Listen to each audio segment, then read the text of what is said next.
नमस्कार दोस्तों, star IQ YouTube channel में आप सभी का स्वागत है। मेरा नाम है सुनील। आइए जानते हैं 2 अगस्त 2020 के इंपॉर्टेंट करंट अफेयर हम लोग इस वीडियो के अंदर। उससे पहले मैं आपको बता देता हूं कि आज दोपहर में 12 बजे पूरे जुलाई महीने के करंट अफेयर का एक लाइव सेशन मैं आपके लिए लेके आऊँगा। हालांकि ये लाइव सेशन जो था वो कल था 4 बजे शाम को, लेकिन ये चला भी था पर नेट इश्यू की वजह से थोड़ा सा ये कट गया था, तो मैं इसको दोबारा रिज्यूम करने वाला हूँ। तो आप दोपहर में 12 बजे लाइव जरूर आइएगा, ठीक है। तो चलिए जानते हैं आज के करंट अफेयर। और अगर आपको मेरे द्वारा पढ़ाए गए सभी लेक्चर्स का पीडीएफ फाइल चाहिए तो आप स्टार आईक्यू पीडीएफ के नाम से टेलीग्राम चैनल है, उसे जरूर ज्वाइन कीजिएगा। एक स्टार आईक्यू क्विज के नाम से टेलीग्राम ग्रुप भी है, आप उसे भी ज्वाइन करिएगा। कल मैंने आपसे क्वेश्चन पूछा था, उसका सही जवाब क्या है कि निम्नलिखित में से किस युद्ध में तोपों का पहली बार उपयोग हुआ है। तो तोप का पहली बार जो उपयोग हुआ है वो हुआ है पानीपत के पहले ही युद्ध में। ए ऑप्शन जो है इस क्वेश्चन का हमारा बिल्कुल ठीक है। ये हुआ था 1526 में हुआ था, बाबर और इब्राहिम लोदी के बीच में हुआ था, जिसमें इब्राहिम लोदी तो मर गए थे लेकिन बाबर की जीत हो गई थी इसमें। अगला क्वेश्चन हमारा है, जो आज का पहला क्वेश्चन है कि हाल ही में नीति आयोग के आकांक्षी जिलों की सूची में सबसे ऊपर कौन सा रहा है। तो अभी हाल ही में नीति आयोग की एस्पायरिंग डिस्ट्रिक्ट की लिस्ट में सबसे ऊपर रहा है छत्तीसगढ़ का बीजापुर। ए ऑप्शन जो है इस क्वेश्चन का हमारा वो बिल्कुल ठीक रहेगा। ये आकांक्षी जो आपका एस्पायरिंग डिस्ट्रिक्ट है, इसका मतलब क्या है कि ये वो जिले हैं जहां पे वित्तीय समावेश या और कौशल विकास के क्षेत्र में देश में सबसे बेहतर बताए गए हैं। यानी कि यहाँ पे जो है एग्जैक्ट बजट का जो है वो अच्छे तरीके से मैनेजमेंट होता है और यहाँ पे कौशल स्किल डेवलपमेंट जो है वो बहुत अच्छे तरीके से जो है वो इम्प्रूव भी हो रहा है। अच्छा, बात कर रहे हैं हम लोग बीजापुर छत्तीसगढ़ की। दूसरे नंबर पे कौन सा है, री भोई मेघालय का, और तीसरे पे है बाहिरच उत्तर प्रदेश का। 2019 की अगर लिस्ट अगर आप देख पा रहे हैं ना, मई 2019 में, तो भी छत्तीसगढ़ का नंबर 1 था, लेकिन वो जिला दूसरा था, ठीक है। और दूसरे पे यूपी था, तीसरे पे झारखंड था। ये 2019 की है, लेकिन 2020 में अब जो लिस्ट है इसमें भी नंबर 1 छत्तीसगढ़ है, छत्तीसगढ़ का बीजापुर है। अच्छा, नीति आयोग का जिक्र हुआ ना इसमें, तो नीति आयोग की स्थापना कब हुई है, 1 जनवरी 2015 को। और इसका हेडक्वार्टर कहाँ पे है, न्यू दिल्ली में। अध्यक्ष का नाम क्या है, प्रधानमंत्री नरेंद्र मोदी। और इसके उपाध्यक्ष का नाम क्या है, राजीव कुमार। पहले उपाध्यक्ष कौन थे, अरविंद पनगड़िया। और दूसरे उपाध्यक्ष हैं अभी जो राजीव कुमार चल रहे हैं अभी। सीईओ का नाम अमिताभ कांत है। आइए पढ़ते हैं दूसरा क्वेश्चन क्या है कि हाल ही में कौन घरेलू रेटिंग एजेंसी ICRA के नए MD और CEO बने हैं। तो अभी हाल ही में एक रेटिंग एजेंसी है, इसके जो है डोमेस्टिक रेटिंग एजेंसी है, इसके CEO यानी कि चीफ एग्जीक्यूटिव ऑफिसर और के साथ में MD यानी कि मैनेजिंग डायरेक्टर बने हैं। इनका नाम क्या है, इनका नाम है N शिवरामन। ए ऑप्शन जो है इस क्वेश्चन का हमारा बिल्कुल ठीक रहेगा। अच्छा, ये ICRA जो है ना, इसका फुल फॉर्म क्या है, ICAR का फुल फॉर्म है investment information and credit rating agency. दोबारा बताता हूं, investment information and credit rating agency है, ठीक है। ये मूडी इन्वेस्टर्स के साथ में उसकी एक सर्विस कंपनी है कहिएगा आप लोग, और इसके 3 साल के लिए नए प्रबंध निदेशक बन चुके हैं N शिवरामन। ICAR है, इसका हेडक्वार्टर हरियाणा के गुरुग्राम में है, और इसके जो गैर कार्यकारी अध्यक्ष है या निदेशक है, इनका नाम है अरुण दुग्गल, ठीक है। अगला हमारा क्वेश्चन क्या रहेगा कि हाल ही में विश्व का सबसे बड़ा सौर ऊर्जा केंद्र किस शहर में खोला जाएगा। वैसे तो रीवा मध्य प्रदेश में खोला गया है, लेकिन उससे भी बड़ा जो है दुनिया का सबसे बड़ा जो है सौर ऊर्जा केंद्र खोले जाने की संभावना है, ये घोषणा हुई है अबू धाबी के अंदर। ए ऑप्शन जो है इस क्वेश्चन का हमारा बिल्कुल ठीक है। अबू धाबी जो है ये है UAE की राजधानी, UAE यानी कि संयुक्त अरब अमीरात, जो कि आपको मैप में दिखाई दे रहा होगा ये। और बात UAE की हुई है ना, तो UAE की राजधानी तो अबू धाबी हुई है, लेकिन यहाँ की जो करेंसी है वो क्या है, UAE दिरहम है। और राष्ट्रपति का नाम क्या है, Sheikh Khalifa bin Zayed Al Nahyan. I will repeat again, Sheikh Khalifa bin Zayed Al Nahyan. अच्छे से याद कर लेना आप लोग, नाम थोड़ा सा लंबा है। हाल ही में मानव संसाधन विकास मंत्रालय यानी कि HRD का नाम बदल के क्या कर दिया गया है, ये मैंने आपको थोड़े दिन पहले ही पढ़ाया था, यानी कि ह्यूमन रिसोर्स डेवलपमेंट। इसका नाम बदल के अभी शिक्षा मंत्रालय कर दिया गया है। बी ऑप्शन सही है। देखिएगा क्या था कि पहले 1986 से पहले भारत में शिक्षा मंत्री और शिक्षा मंत्रालय ही हुआ करता था, लेकिन 1986 में राजीव गांधी सरकार के दौरान जो है एक नई शिक्षा नीति आई, और शिक्षा नीति के अकॉर्डिंग क्या बात हुआ कि ये मानव संसाधन विकास मंत्रालय इसका नाम रख दिया गया, HRD डिपार्टमेंट कर दिया गया। तब से लेके लोगों ने बहुत सारी आवाज़ें उठाई, बहुत सारी चीज़ें की कि ऐसा नहीं होना चाहिए। और 2018 में भी एक अधिवेशन में दलीलें आई है कि मानव का भी संसाधन नहीं हो सकता है। इसी वजह से जो है इसका नाम जो है अब बदल के परमानेंट बदल दिया, नई शिक्षा नीति के अकॉर्डिंग अब इसका नाम शिक्षा मंत्रालय कर दिया। अब तक हमारे जो भारत के मानव संसाधन विकास मंत्री थे उनका नाम था रमेश पोखरियाल निशंक, अब ये शिक्षा मंत्री होंगे भारत के भी, ठीक है। तो शिक्षा मंत्री का नाम क्या अभी रमेश पोखरियाल निशंक होने वाला है, ठीक है। और नई शिक्षा नीति तो आप जान ही गए होंगे, पहले 10+2 सिस्टम था, अब हमारा कौन सा है 5+3+3+4, ठीक है। यानी कि पहली से 5वीं तक तो कोई पढ़ाई नहीं है, केवल डेवलपमेंट पे ध्यान दिया जाएगा, गेमों पे ध्यान दिया जाएगा, स्किल डेवलपमेंट पे, म्यूजिक पे, इन पे ध्यान होगा। और उसके बाद में जो है आपकी 6वीं से लेकर 9वीं तक जो है कोडिंग वगैरह पे ध्यान होगा। 9वीं से 12वीं तक स्ट्रीम चूज कर सकते हैं, लेकिन मल्टीपल स्ट्रीम्स होगी। कॉलेज के अंदर मल्टी एग्जिट और मल्टी एंट्री के सिस्टम होंगे।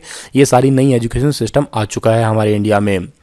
पेटीएम मनी के सीईओ कौन बने हैं, बहुत इंपॉर्टेंट क्वेश्चन है। पेटीएम मनी के सीईओ यानी कि चीफ एग्जीक्यूटिव ऑफिसर कौन बने हैं, तो इनका नाम है वरुण श्रीधर। सी ऑप्शन जो है इस क्वेश्चन का बिल्कुल ठीक है, जो कि आपको फोटो में दिखाई दे रहे हैं। पेटीएम की स्थापना कब हुई थी, 2010 में। हेडक्वार्टर कहाँ पे इसका, नोएडा यूपी में। सीईओ का नाम क्या है, रेणु सेती, और संस्थापक का नाम क्या है, विजय शेखर शर्मा है। अगला क्वेश्चन हमारा है कि हाल ही में सोनम सेरिंग लेप्चा का निधन हो गया है, ये किस सम्मान से सम्मानित है। सोनम सेरिंग लेप्चा का निधन हुआ है, ये पद्मश्री सम्मान से सम्मानित है। सी ऑप्शन सही है इस क्वेश्चन का हमारा। और ये पश्चिम बंगाल राज्य के थे, बहुत ही फेमस जो है इनका म्यूजिक में योगदान रहा है। प्रधानमंत्री मोदी ने भी इन पे जो है दुख व्यक्त किया है, इनके मरने पे ट्वीट भी जारी किया है। ये 92 साल के थे, उन्होंने अपने पीछे 2 पत्नियां और कई सारे बच्चे छोड़ गए, मतलब इन्होंने बहुत सारे बच्चे थे इनके, ठीक है। जनसंख्या बढ़ाने में भाई साहब ने कई सारा योगदान भी किया है। 1928 में कालिम्पोंग में पैदा हुए थे ये, ठीक है, और बुढ़ापे के कारण मर गए हैं, ठीक है। 92 साल में तो खैर मरना ही था, ठीक है। अच्छा, पश्चिम बंगाल के हैं, तो पश्चिम बंगाल की राजधानी क्या है, कोलकाता। कोलकाता हुगली नदी के किनारे है। पश्चिम बंगाल में एक आपकी सुंदरवन डेल्टा है, जो कि दुनिया का सबसे बड़ा डेल्टा है। भारत में सबसे ज्यादा चावल उत्पादन पश्चिम बंगाल में होता है। पश्चिम बंगाल की मुख्यमंत्री का नाम क्या, ममता बनर्जी है। इतनी बातें आपको याद रखनी है। अगला क्वेश्चन हमारा क्या कि हाल ही में किस राज्य के मुख्यमंत्री ने पहले हेलीकॉप्टर सेवा को शुरू किया है, तो पहली हेलीकॉप्टर सेवा शुरू हुई है उत्तराखंड के अंदर। सी ऑप्शन जो है इस क्वेश्चन का हमारा वो बिल्कुल ठीक रहेगा। पवन हंस लिमिटेड कंपनी द्वारा इस हेलीकॉप्टर सेवा को शुरू किया गया है, और ये राज्य की पहली हेलीकॉप्टर सेवा है जिसके अंदर जो है विभिन्न स्थानों से जाया जा सकता है। जैसे अगर देहरादून से न्यू टिहरी के बीच में जाना हो तो 9:40 के बीच का टाइम, 9:40 से 9:40 से स्टार्ट होगी उड़ान और 10:05 पे पहुंचा दिया जाएगा। और किराया तकरीबन कितना है, 3000 के आसपास, 2900 रुपये है। न्यू टिहरी से श्रीनगर जाना हो तो 10:30 बजे जाइएगा, उसका भी 2900 रुपये। तकरीबन किराया सबका एक जैसा ही है।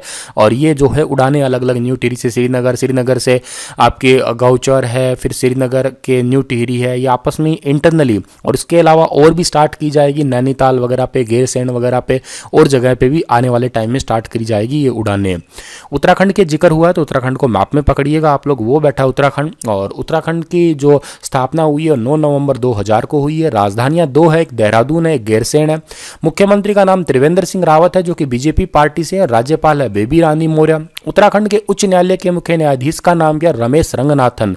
लोकसभा सीटें 5 है, राज्यसभा सीटें 3 है, और विधानसभा सीटें कितनी है, 71 है। हाल ही में किस देश ने ऑपरेशन लीजेंड लॉन्च किया है, तो ऑपरेशन लीजेंड लॉन्च किया है, इस देश का नाम है अमेरिका। बी ऑप्शन सही है इस क्वेश्चन का हमारा। अभी रिसेंटली क्या हुआ था, लीजेंड टेलीफेरो का जो है गोली लगने की वजह से मौत हो गई थी 29 जून 2020 को ही।